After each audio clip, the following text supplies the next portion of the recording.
Hello, everyone, and welcome to the Jerry Petito Show on Damon Looks. Well, I have a great show for you today. I always have great shows, right? But let me tell you about today's. I'm going to have my guest introduce himself, and then I'm going to read his poem to you. Say hello to everyone.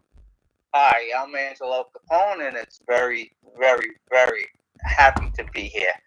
So, this guy's story is unbelievable. This is probably one of the longest poems I've ever written, but you're going to love it. You're not going to want me to stop when you start hearing his story, because his story is unbelievable. Unbelievable. So, Angelo, thank you for being here. I'm going to read your life story to everyone, okay? Okay. Okay. Angelo Capone is my guest today. This guy's story will blow you away. His story is awesome, bringing hope to you all. Bringing you laughter is Angelo's call. Jerry Lewis, the man, he does not perform. The nutty professor has become his norm. He grew up in Brooklyn. Movies he'd watch. At 7 years old, drums became his notch. As an awkward kid, dyslexic and shy, also illiterate, a very sad guy. Secondary, he felt. From education, he ran. Without confidence, felt less of a man. His drums helped him hide, but also escaped. Since music and acting, he's now been reshaped. He was tortured in silence. His friends couldn't know. He so dreaded school, but still had to go. When asked any question, answers not known, he dropped things instead. The focus was blown. Thank God for high school, a teacher was sent. Mr. Alperin's his hero, with him years were spent. He taught him with patience, he taught him with love. This godly man was sent from above. Even in high school, behind the mic he'd hide. Impersonating Jerry, he'd do with such pride. The principal would ask him to make announcements each day. No one knew it was him, entertaining was his way. He loved the drums and Beatles, but life took its course, put his drums on hold with feeling remorse. As a young man, his parents were there, always showing support, taught him to care. A brother, Anthony, who grew up really smart, even graduated early, in the service did his part. As a Vietnam vet, returned to find hate, got Agent Orange to be ill, now his fate. Along with this illness and feeling misplaced, addiction took hold, turmoil he faced. You couldn't accept him, your parents had faith. Don't give up on your brother, forever we'll wait. Your brother is 70, a hero to you. All things can work when goodness shines through. Back to your story when you were a kid.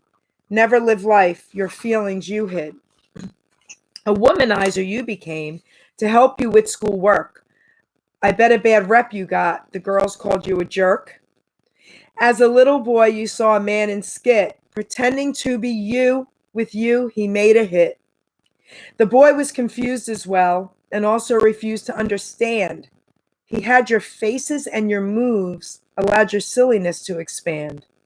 The man was on a big screen for all the world to see, making people laugh and scream. You thought, that could be me.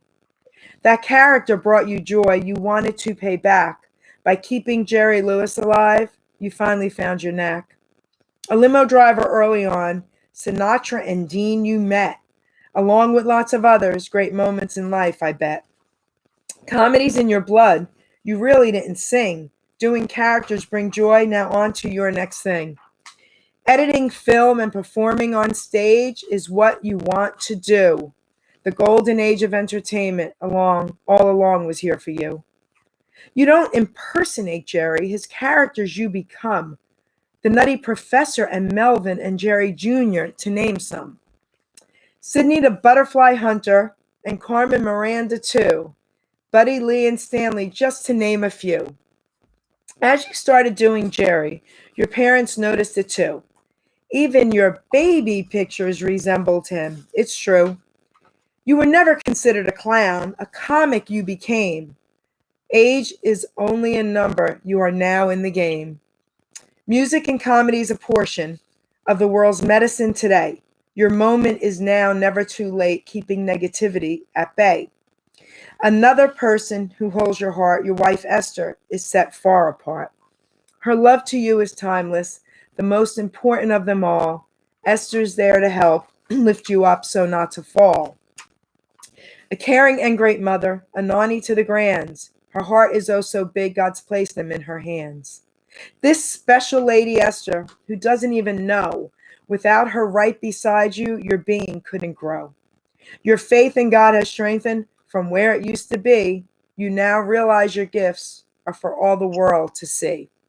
It's really quite amusing how God shows you he's real. You can read and understand his word with other books you just can't deal. Out of your shell and God-fearing, able to read and write as well. With God and Jerry Lewis now happy on earth you dwell. Your real treasures are in heaven. Our lives are simply a test, taking our gifts we're given and sharing them with the rest. Something your parents taught you, which helped to make you whole. You deserve to give back to you. Then Jesus can now heal your soul. Never stop paying it forward. Never stop believing in you. Never stop praising Jesus.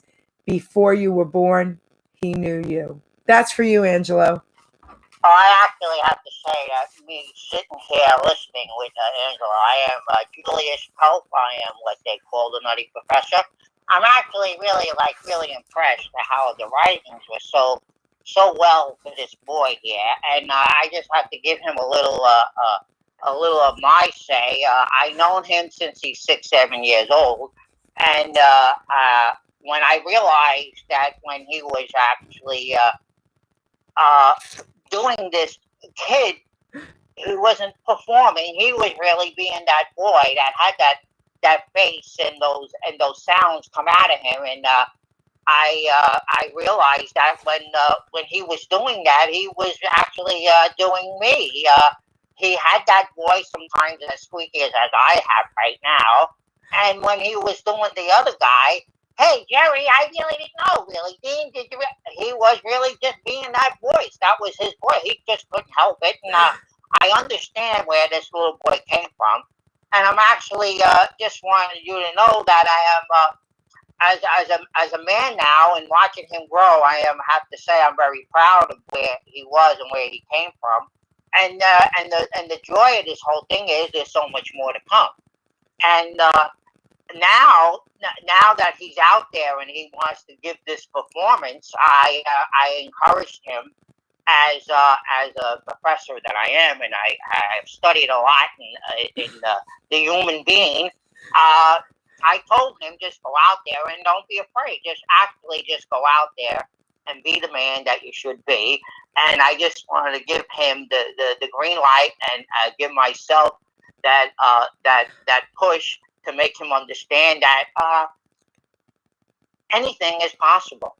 Anything is possible if you just believe who you are, no matter if you're the nutty or you're smart or you're just an average person. Anything is possible, and I'm just happy to say I'm Angelo Capone, and I have never been so thrilled to do this character because, again, this is not a character. This is me. Jerry hit it right on the head. So thanks, Jack.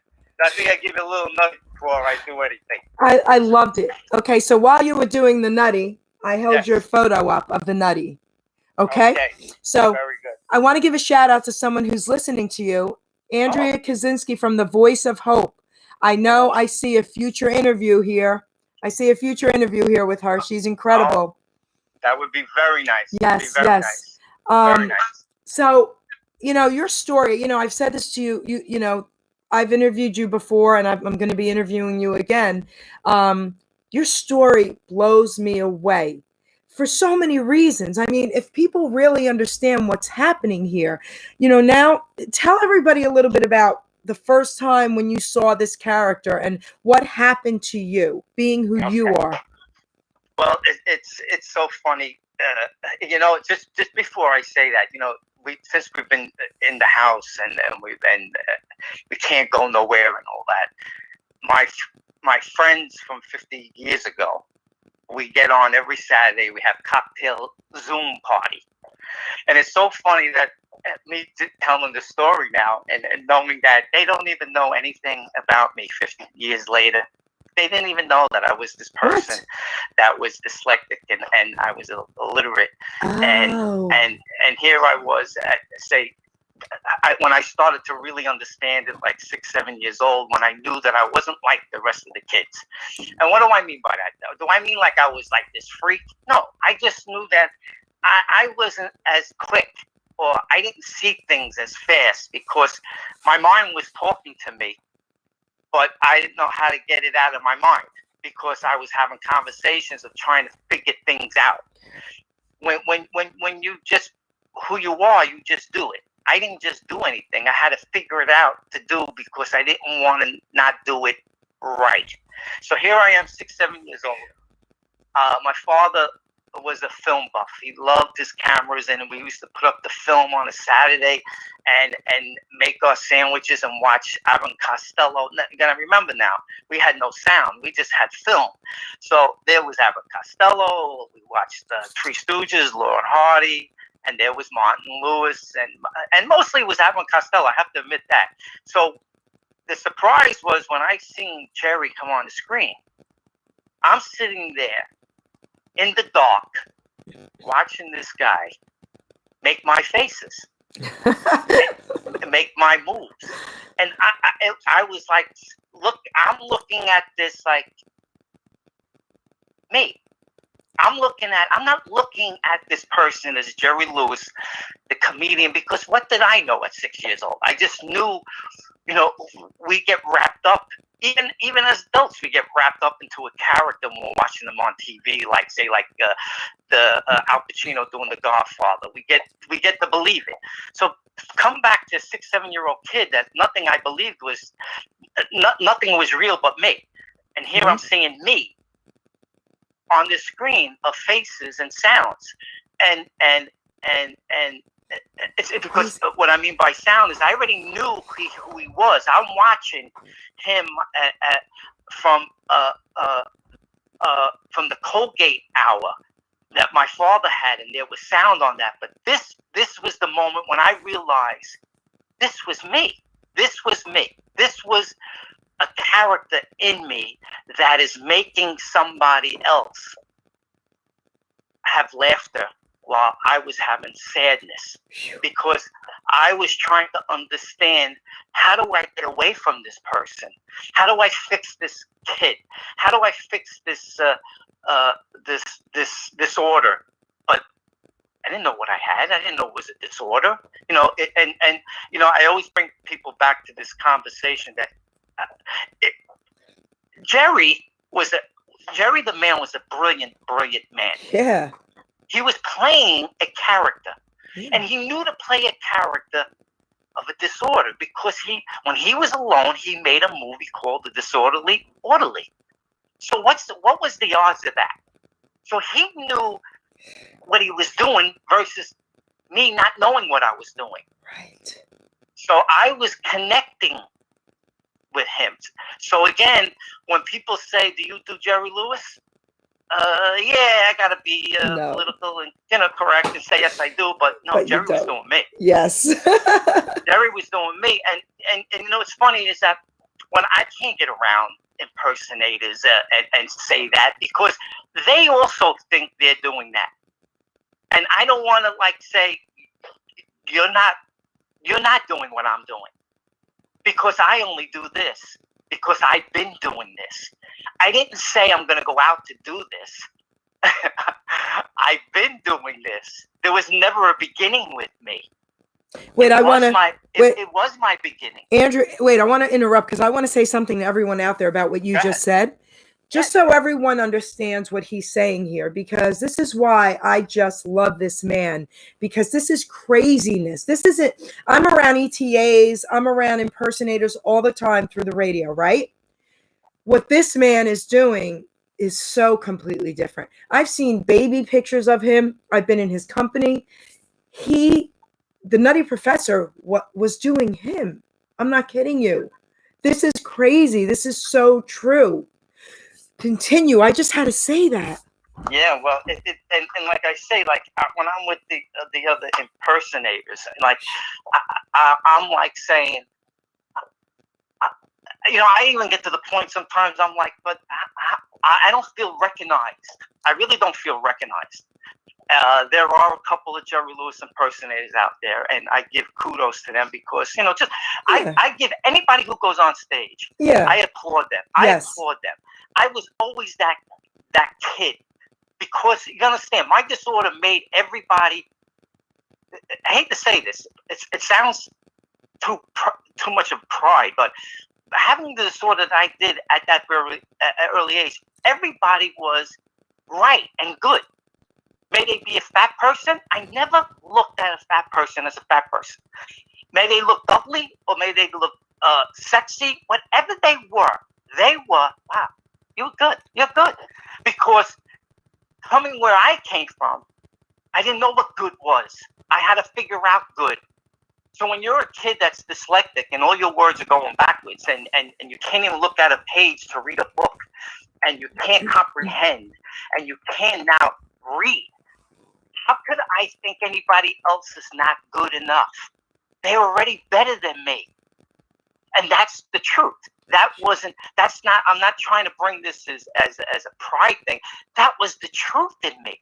Everybody was better than me. Everybody deserves to get first. So that's why I became this shy person. I became a very shy person because I was afraid to say something. I didn't want to say it wrong. I didn't want my opinion. I didn't even trust my own opinions because I didn't know if they were right. Were they right? Not understanding an opinion is your opinion. So I want to give another shout out. We have another host watching. Her name is Shannon Stanton, Outspoken Live. And the reason why I want to tell you about her is this. Shannon is an incredible poet. When I tell you incredible, listen, she takes my breath away. Okay? The power in her poems and the passion. And she just gave her life recently back to the Lord. So I just want to give her a shout out.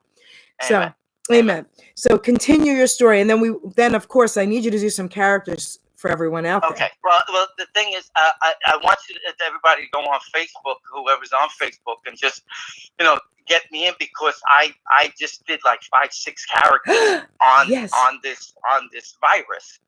And I base everybody on the Kelp family, the Nutty Professor. The Nutty Professor is the main character because he's different from anybody else. If you think of the Nutty Professor and then you think about Jerry, there's no comparison. No. The Nutty was a main character, meaning he was the difference of them all. He portrayed himself as he was older. He was a professor. But what he did have, say, for Stanley, who was the bellboy, you gotta understand now, they were all the same character, but they all just had different jobs. Yes. But the Nutty was totally different. Okay. The Nutty had a different look. He had a different sound. Even though it was close, but it was a different sound, and his approach was different. Think about what the Nutty was, and I try to make people understand it. The Nutty was really the Jerry of the brilliance. He was a brilliant guy. He was a chemist. He was brilliant, but he still had the faults of being of disorder. Yes. So that's what made him move up to the next level in his character of life. He became smart, but with the same disorder. Never feeling worthy. Never feeling good enough. Gotcha. Not feeling like he was handsome enough or cool enough. That's why he became Buddy Love. He was the coolest dude ever. The coolest nerd ever. Yeah, I mean, he could turn off to the most jerkiest, to the most coolest guy. Well, that was the character in him that made him understand that. So now, bringing that, when I seen Buddy Love character, that gave me the understanding to be that way you read in the thing about a womanizer. Now, I said, wow, I could do that. Why? Because I could fake that. I could be that guy. Because I'm already this guy. And it's like, you gotta understand, some people thought I was just doing it for fun now. Yeah, but you had fun too. Listen, when I started to understand that I was doing Jerry Lewis, now it was, I hid behind that. It was fun because I can knock things over and know how to look at, pick my head up and have a face like, oh, I didn't know. I'm sorry. I didn't mean. And I would do that in school. There was a time, I'm not embarrassed to say, I couldn't read. I just couldn't see the page. The dyslexia just took over on me. And what that does is, it's like looking at a blank page. I can't explain it for everybody who has dyslexia. Only to find out everybody has it differently. Well, mine was, according to the person who gave me my diagnosis on the whole thing, was that I was highly dyslexic. Like, I was like totally backwards. You know what I mean? Like, meaning, when I mean backwards is not so much writing backwards. Backwards is that I couldn't see from forward to the end, to the beginning, because it didn't make no sense to me. Really? That made no sense to me. So here it was, like, I'll never forget Mrs. McGuire. I loved her. She could have been a model. She was gorgeous. I was in love with her. She was my first victim. She was my first victim in high school, in grammar school, that I was going to get to be this buddy love. Because as I got older, I started to be on the understanding of the buddy love. And here I was, and she was like, "All right, we're gonna read around the class a paragraph of whatever it was, Romeo and Juliet." And I was like, "Oh no, panic set in." You can't imagine. They talk about panic today. Listen. This is no comparison when you're sitting in your brain and going, what is my brain telling me to do? Yeah. It's telling me nothing, because I don't know what to do. So here we were going around the room. So I set up my books in front of me. Okay. And here I am. I got to figure out, when is my paragraph? So I don't even know what the story's about. I don't even know. I'm not hearing the story. You know, when you sit there as a child and somebody reads to you and you're like, oh, okay, all right, Cinderella. Okay. I don't have no clue why. I got to figure out where's my paragraph, and hope she don't skip and say, all right, you do this one, or change, because then if that happens, then I got to get on the other paragraph and figure that out and go word, look at the word, and try to figure it out. So I was doing a lot of work before it came to me. And there was a time, the first time, I couldn't do it. So when it came to me, I knocked my books over, did a sound, did a Jerry. So just picture Jerry, knocked the books. I said, Miss, I'm so sorry. I said, I'm a little nervous reading. And she just knew to say, okay, all right, next. And I was like, okay. Wow. Now I had to approach her. I got her at the end of the class, and Miss McGuire, I got to talk to you. I was like, you understand? I'm like, I don't even know what 10, 12 years old, something like that. Really? I said, I have to tell you that I can't read. And she was like, okay. She says, why didn't you tell me? And I said, because I have, I tried to, they didn't really know yet what I had. Okay. And she was like, okay, I won't embarrass you. And that's all I had to hear from her. When she said, I won't embarrass you, she never embarrassed me. She never made me read in class. What I did tell her is, listen, I'm going to try to figure it out. I had clip notes. And understand this. This is the thing that I want people to understand. I was tutored all my life. Okay. My mother and father were with me. Okay. They got me. They knew exactly where I was. I had Mrs. Pirelli was my tutor from starting, I think, 8 years old, 7 to 8 years old. Okay. I used to run home to do it. I don't know if it was a half hour or an hour with her, and then go back out and play. Nobody ever knew that I was running home to get tutored about how to learn how to read. Then she came to know it was the dyslexia. And then we took it from there. Meaning, it was explained to my family, it's not that he's just stupid.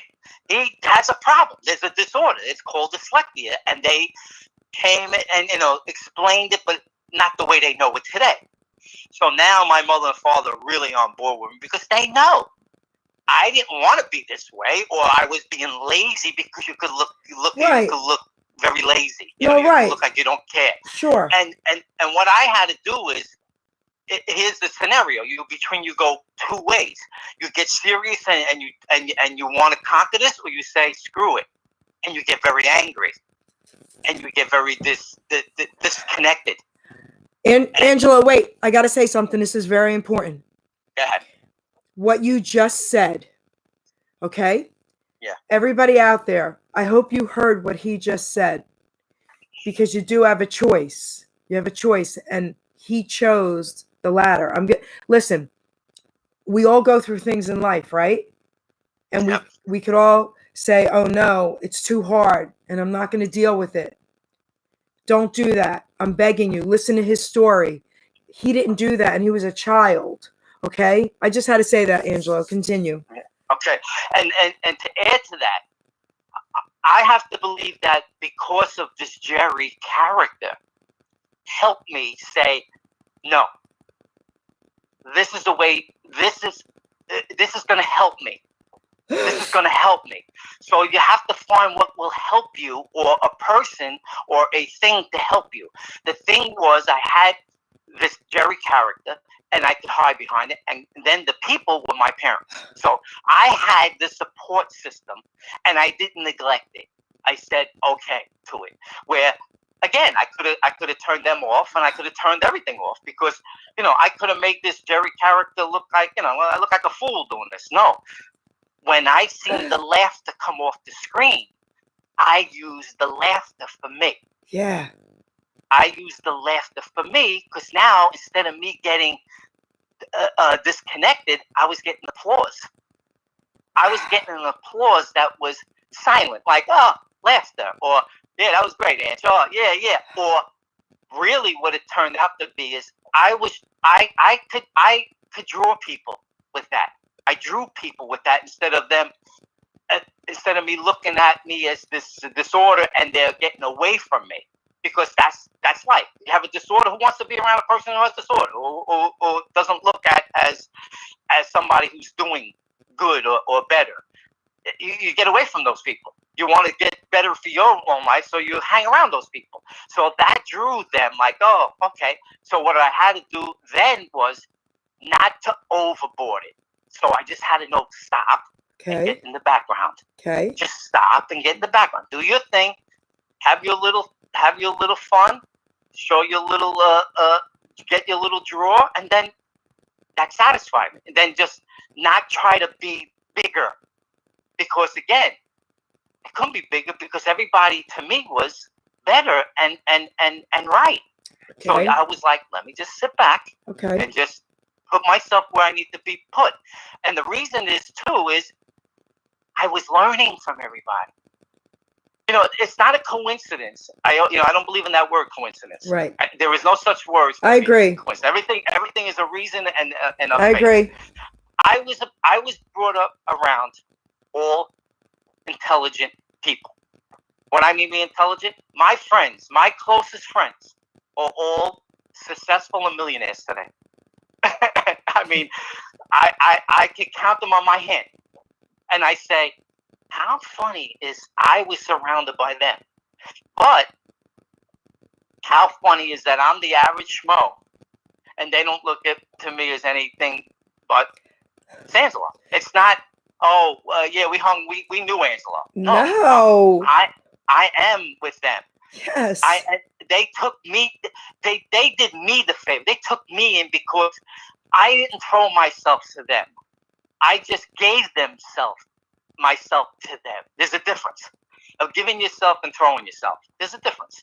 So I gave myself to them. Like, I'm here for you. Why? You guys are right. You guys know. And I want to learn from you. So that's what I did. I learned from them as the character of the Nutty and Stanley, the bellboy, and Melvin was being created in me because I accepted who I was. I accepted who I was. And when the Buddy Love thing came in, I always wanted to be the Dean. I always wanted to be. I used to grab when I was this Jerry character, 7, 8, 9 years old.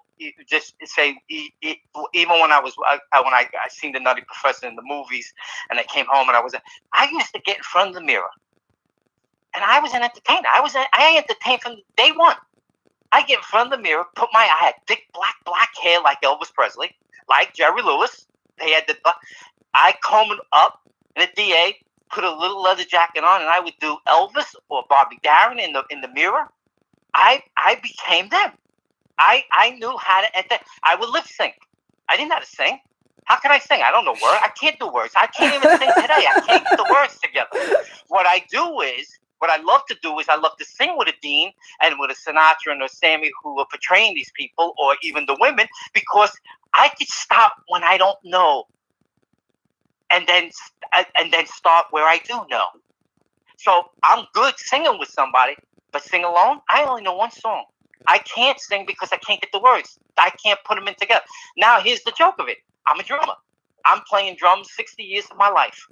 I know how to play those percussions, the congas, timbales, and drums, self-taught, but tell me to put words to a beat, I can't do it. Okay. Can't do it. Tell me to give me the beats to those words for them, I'll give them more than beats. I can lead them. But when it comes back to words is the downfall. So I got to know how to choose and use my words. So I knew to say, don't talk too much. Say very little when you do. And learn to listen. That's what made me survive. Listening. I listened to everybody, even if they were wrong. Because how do you know they're wrong if you're not listening? So I learned to listen. And that's what I did.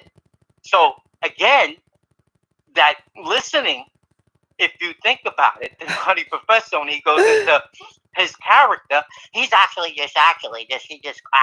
goes on, and he just keeps going. He just brings everything to the table. What he's making you do is listen. Think about it. Wow. When you look at the Nutty Professor movie, and say the first scene where he comes in and he's sitting with the Dean in it, where he sinks in the seat, he just talks.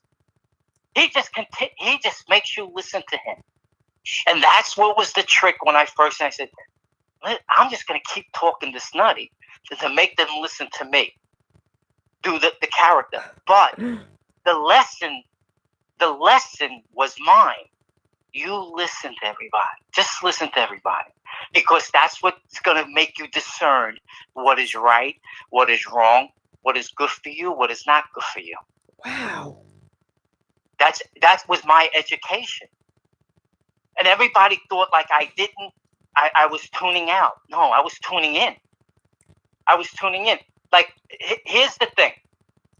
Someone said to me, when you do the typewriter, how long did it take you to get it? Jerry, I never rehearsed anything in my life up until today.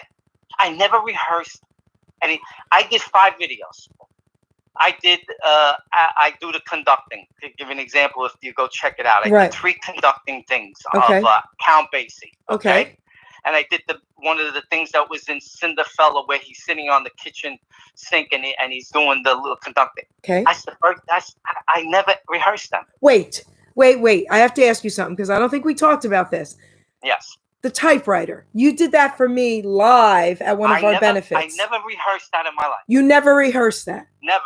How the heck? Guys, okay. I didn't know that. I thought not only did he rehearse it, he really rehearsed it. You guys. I gave you the secret. I listened.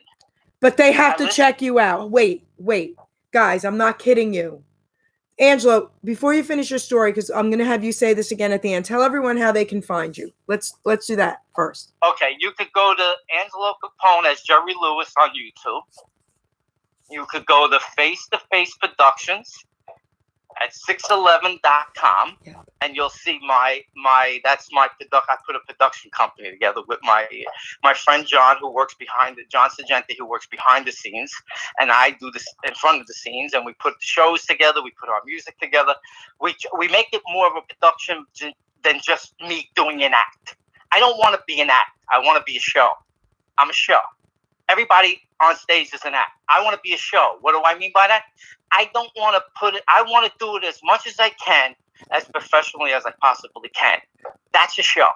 That's the approach I take it. I want to do a show. I just don't want to do, and there are times I'm in a position where I just got to do something. But if it's up to me, I'd rather make it as good as I possibly can.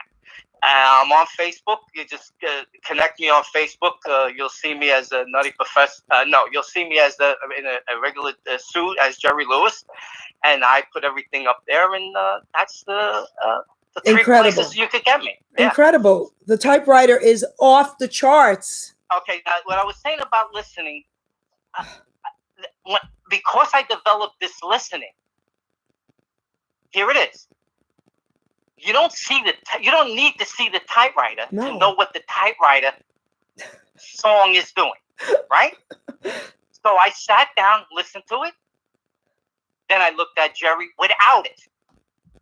Looked at it, put it together, and I did it. It's insane. Anything that I do, the cigar where he does in the Errand Boy, where he does a cigar, where he's this CEO and he sits behind the desk and he's acting like I never rehearsed that. I am a musician, so I heard the music, I listened to the music, and I put it in my brain, and I just did it. Now you say, wow, he can't put words in, but I could do everything else. So I knew that was a strength. My listening became my strength. So I listen to it, and I do it. Shout out to and you know what's funny? When of course I believe we got to get together with the boys or the females I don't work with. We got to rehearse. I don't like to rehearse. Just give it to me once. Let's see what we're doing, and let me come back to you, and let me do it. When I do it, is what you're gonna get. I want to give a shout out to Esther. She's in the house, baby. Oh, she's in the house. There's my girl. All right. So now, here, the listening part is my craft. That's the craft. All right. Listen, it's like me doing music. Like I played almost 21 years of playing congas and timbales at weddings with a DJ. I just listen and I play. And whatever comes out, comes out. It's like any other musician. But that's me personally. It's crazy. Like that's me personally. That's my MO. And that's what you should do. So there is no rehearsal. There is no rehearsal. Like there was a question one time for you drummers out there and your buddy Rich fans. Johnny Carson asked him one time, how do you know what to do when you don't read? He listened. He listened to what they did and he just knew it. And that's when I was a young boy being a drummer. I said, I guess that's what I'm doing.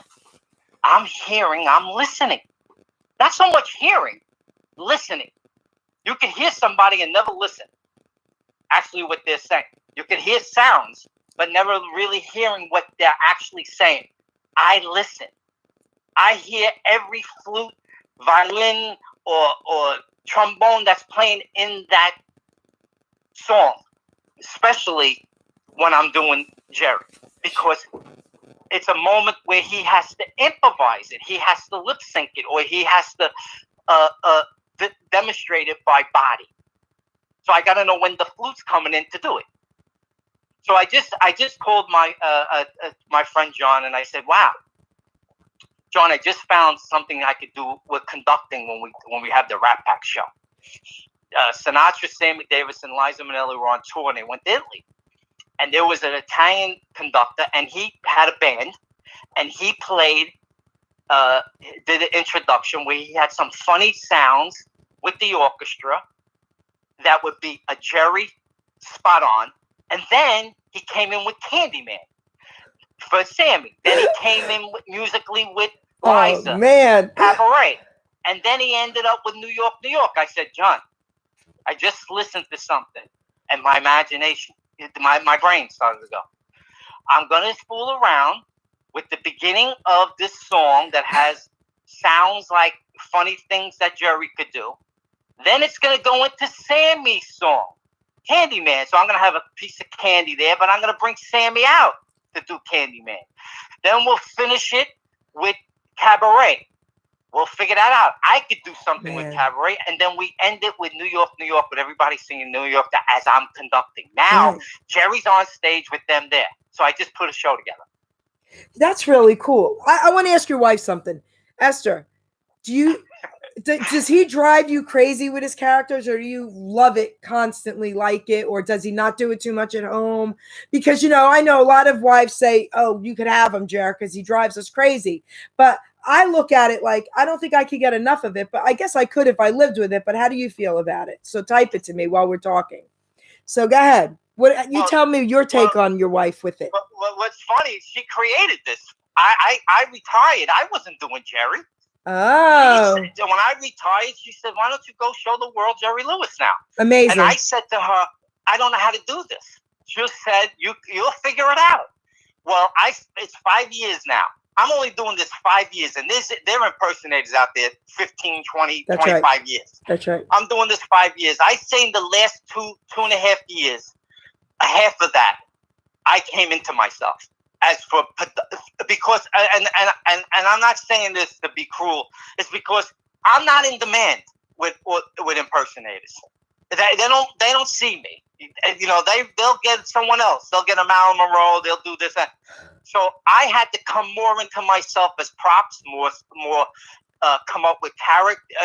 The Jerry character in a different situation. Right. And that's what I did on Facebook. Like I did where he hunts butterflies, and then the character, but what I do is I give them a different name, same guy, different name. So my thing was, I said, okay, now I got to create something here. I can't make everybody be on their own. So I put them all in the cult family. Julia's cult, the Nutty Professor. Who's a nephew? Who's a cousin? Who's a sister? Who's a brother? Who's a wife? I made them all the cult family. So I keep it in the family. And one of the things I said as a joke, it's so funny. Here I was. I went back to the therapist said, go back in your babyhood. And I said, one of my questions was that we all sound and we all look alike. See, I'm keeping that character alive of who Jerry was. Because everything that he did was that one character, except the Nutty Professor. The Nutty was the only different character that he ever did. Now, there was a movie he did, Seven Jewels, where he played an older guy, but he only did that in one movie in one moment. So I don't look at it as that it was a character. He just made he made it for the moment in the movie. But his main characters was the same guy as for the errand boy, the bell boy, that little boy. He was always that little boy. And my show that I like to let everybody know, September 17th, I'm doing a show. Yeah, I've got tickets. And I'm doing my first solo show without any of the male or the females as props or working with them in that way, because I was told to do this. I was told you have to get out on your own. Well, me and John, we sat down and we figured out, and I think we got a terrific show. What's the terrific is how I'm going to tell my story, which they're going to be people sitting there, and I hope they are there, like especially the people that are going to be on the Zoom tonight that don't know that I was a dyslexic and I couldn't read. They're going to hear it that night if they're there after over 50 years. Right. And then I'm going to do my characters. But, like you say, well, there was a point where I was saying, I'm doing this, after a while, the characters. And I was so sitting there in my mind about, oh, they're going to see the typewriter again. Oh, they're going to see this again. And, oh, I need to do this. Maybe I need to change. And I fell asleep. And you know when I woke up, you know what I dreamt of? The typewriter. No. Oh. I heard a voice, and it sounded like Sinatra. Sounds crazy. Sounded like Frank Sinatra. And it said to me, you keep doing it every time. Yes. Think about how many years I sang the same song. Yes. Year after year after year. Yes, after year, Frankie. And I got up and I looked around and I said, wow, I could continue to do this. I could continue to do this. So I'm just going to do that. So again, that's where I am. If you have any questions, Jerry, wait. I want to tell you what your wife said. I want the audience to hear the response from Esther that I asked. Okay. Go ahead. So first she said, you don't do too much at home, but sometimes you'll do something. And she's like, hun, you just did Jerry. Okay. Yeah. So it just kind of comes out, right? Yeah. Well, okay. Because it's not, that it's was natural. the little guy. Yeah. That was the little guy. So now she says, his creativity is amazing. He is constantly creating scripts. After each one, he sits with me, meaning her, and she becomes your audience. And you know what? That's incredible. I think that's beautiful. Wow. Yeah. Well, I got to, because he's the one who said go do it. Right. Well, now I'm doing it. What do you think? Right. I got to get it from her. I got to get it from you. And you know, and she's honest with me. She lets me know. So she'll let me know. So listen, my audience would love to hear some of your characters. Come on, let's do some. Well, it's like it's really the voice. You the know, voice. Like the characters. Like I hope that you go to YouTube and see. Yes. I got a lot of stuff there, but just the regular Jerry. You gotta give credit to D.A.M.O.N. Okay. Here's why you gotta give credit to D.A.M.O.N. Okay. Jerry Lewis was young. Here he was. 15, 16 years old. He was working at Catskills and he was pantomiming. Okay. There was no voice. He didn't do any of his voice. He was pantomiming. Here he comes. He meets Dean, and a guy said to him, "You guys got to work something out together." And he turns to Dean and says, "Listen, we'll be the monkey and the man, the handsome man and the monkey." Okay. What is the monkey? What does that mean? Meaning that he's the silliness.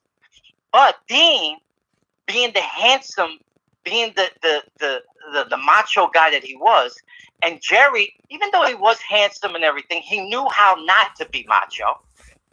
He was being directed by Dean to be not a monkey, but be a little boy. Okay. Be younger. Because Jerry always said he's my big brother. Okay. He's my father figure. Okay. So that made him young. And a little, and since he was a young man, he was a boy. So Dean brought that little boy, and that's how that team became who they were, the man and the little boy. Okay. And he always driven that way. And I think it was probably in the beginning a little rough because you had Abbott Costello. Costello always considered himself a little boy. And Abbott being the straight man. But the difference why they were so successful is Dean was handsome. Dean was a singer. Dean knew how to do comedy. Yeah. Wrapped up all in one, while Jerry was just silly. Where Abbott Costello didn't have that. No. So he brought that little boy, and all he did was just be this little guy. I didn't know what you really wanted to do, Dean. I could have done it with you, and it was just being confused. He didn't know what to. I don't know what to say. You know, you say it for me because and that's what it was. It was just confusing. It was I don't know what you be the guy. See, you be the big. You're the man. You know you're the smart one. See, but see, this was me. This was me at 6. You be the guy. You be that person. When you got to talk, you say it. See, that was really me.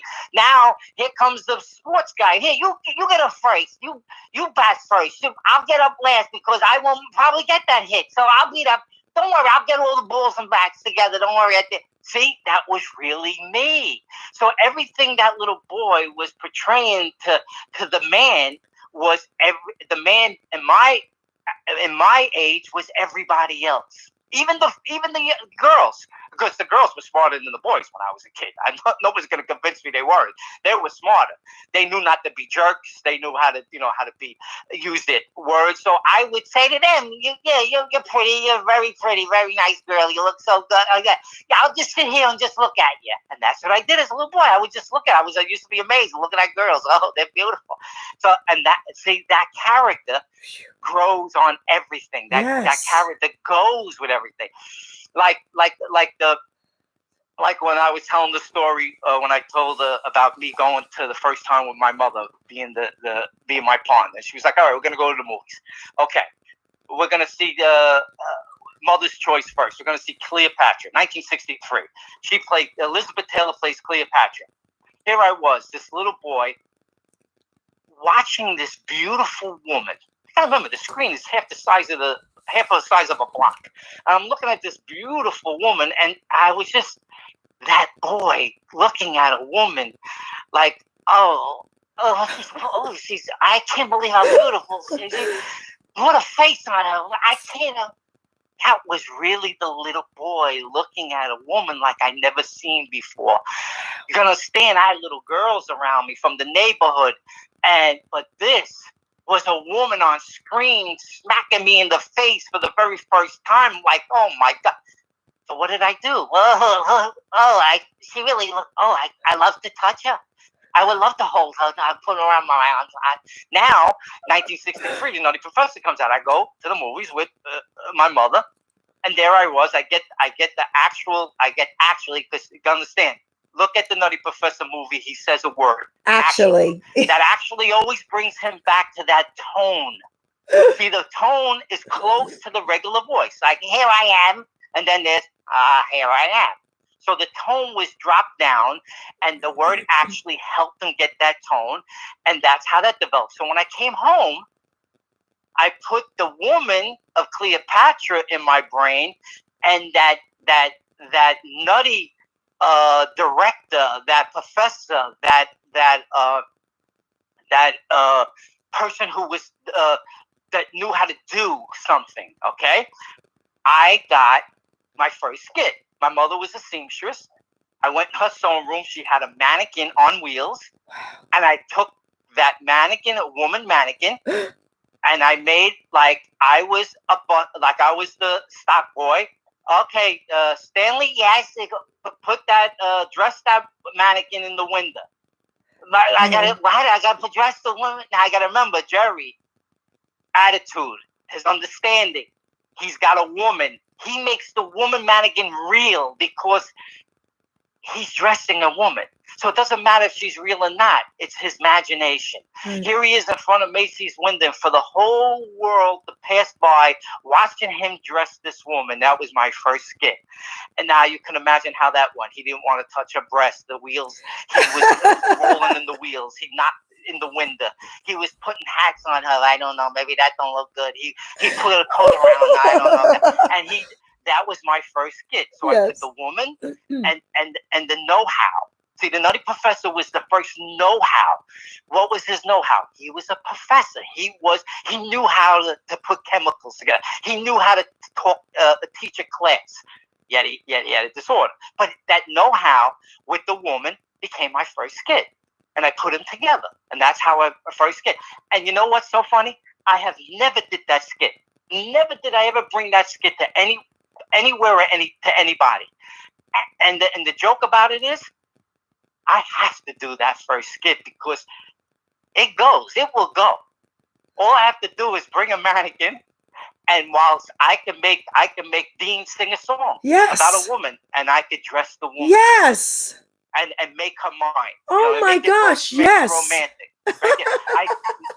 Now, I have a skit that I did on Facebook. If you guys look this whole week, where I have a mannequin, I put a wig on her. You can't actually see it, but you know it's a woman, and I'm talking to her like, I just met her, and we're together, and would you like to go dancing? And again, I use that mannequin. But the first skit is about dressing in Macy's window. I think it is something that Jerry would have done. It's priceless. I think Jerry would have done that.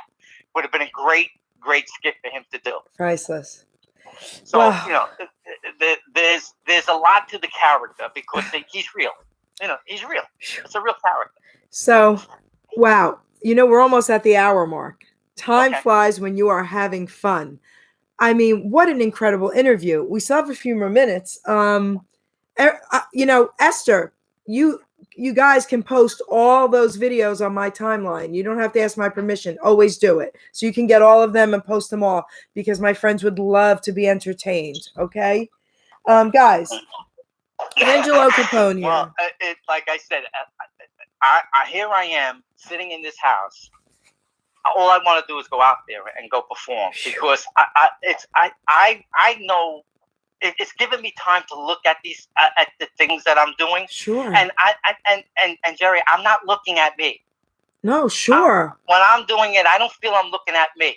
And I feel I am a Jerry fan. And I feel that the Jerry fans need to see that character. Right. They need to see that character. Absolutely. Because like I tell everybody, there's a Jerry Lewis in everybody. Everybody has Jerry Lewis in them.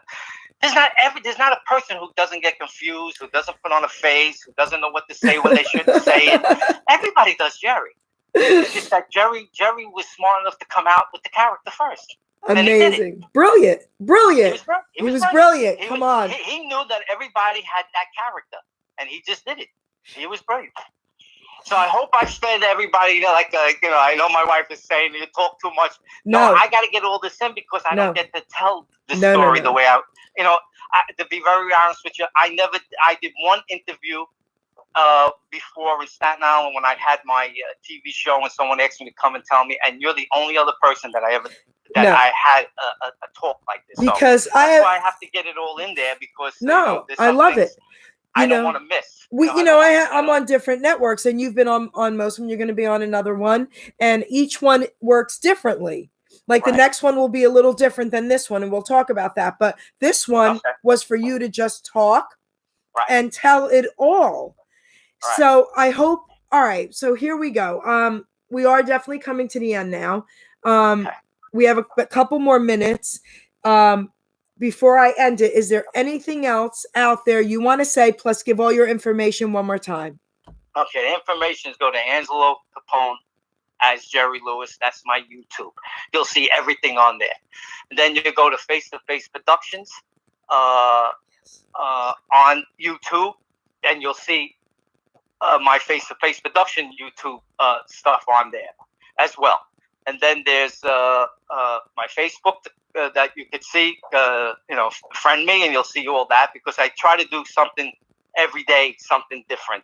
I don't try to, kill them with it, but just to get a little out there so I can start building up more of this fan base. So that's another way. And then Face to Face Productions 611.com. is also another place you could go. So there's a few places you could come and see me. And like I said, I'm trying to build up my fan base, especially for September show when I do my solo show, because there'll be people there that are going to be watching me. They do like a variety paper and who knows who's going to come there. All us impersonators. All those people who do people and who are entertainers, always looking for that break. And I am now especially looking for the break because I had never done this, and now this is my second chance in life to go with this. Okay. And like I always tell people, I'm doing a 20, 30-year-old character that Jerry did. I'm 65 years old. Jerry couldn't do Jerry at 65 years old. That's why he went serious. When he did Damn Yankees and Mark Scorsese, King of Comedy, he couldn't do that person anymore. But I'm stuck in that 20, 30-year-old character. Why? Because I'm still that little boy. Amazing. That little boy, they'll never leave me. Amazing. So I will be doing that. I tell people, I'm 80 years old. This ain't gonna change me. It's not gonna change me because this is the real. This is the real thing. This is the real Jerry. This is the real character of Jerry. Jerry was not this character. He made up the character. I didn't make it up. I am. So I am doing this the way it is, the way it's seen. So I have a second chance. I used to say, God, how come it took so long? Well, because you were stupid. You were an idiot. You had no confidence. You lacked understanding. But think about it. I created you. Amazing. So you have it. So what do you want to do with it? So the push that I got from my wife, now I'm really going. I'm running. And why? I have to make up all the time that I didn't do what I really should have been doing. Because you gotta understand, I had to have a career. I had kids, wives. I had to take care of the houses. Condos, I own this, own that. I had to do that. Why? I had to make a living. You don't become an entertainer to make a living. go get a living to become an entertainer. Yes, absolutely. Everybody trick. thinks, all of us, including me, we're all rich because we're in. No, we're not. No, right, exactly. Right, So, exactly. Angelo. Right? So I thank you again for this interview. And I will always be dedicated to you and anything you need from me. I love you. Doing what you're doing for others is a blessing. Well, I just want to put this out there. We attempted to do a show, but we are going to do a show. It's going to happen, guys. Okay? Okay. It's going to happen. So thank you so much for this incredible interview. Listen, I can't say enough about how I feel about you as a person, as a Christian man, as an entertainer. So, listen, God's got this. You're incredible, and I want to thank you. I just want to thank somebody. Go ahead. Go ahead. I want to thank all my entertainers who've been with me and who are going to be with me, because we're all in this together. We are. What's a show? Ed Sullivan had the best show. What did Ed Sullivan have?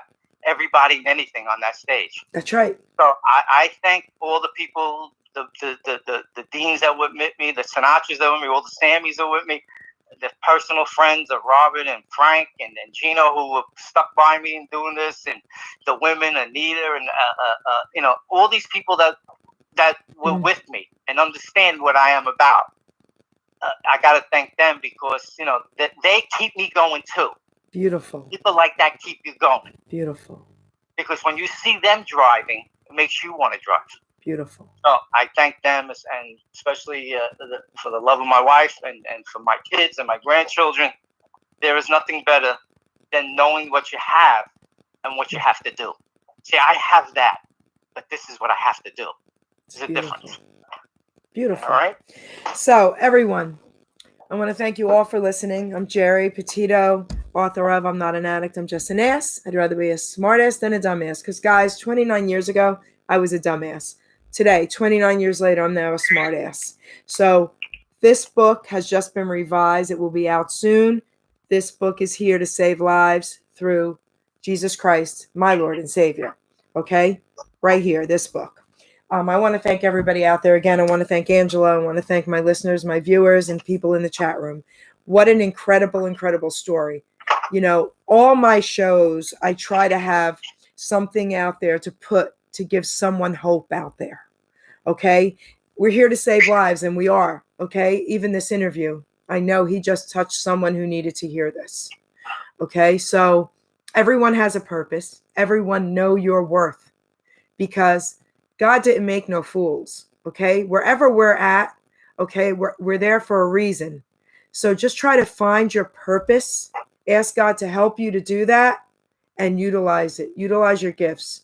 And I guarantee you, not only will it save you, it will save another soul. So I want to thank everybody out there. Again, check out Angelo Capone. Bye, everybody. Let's see.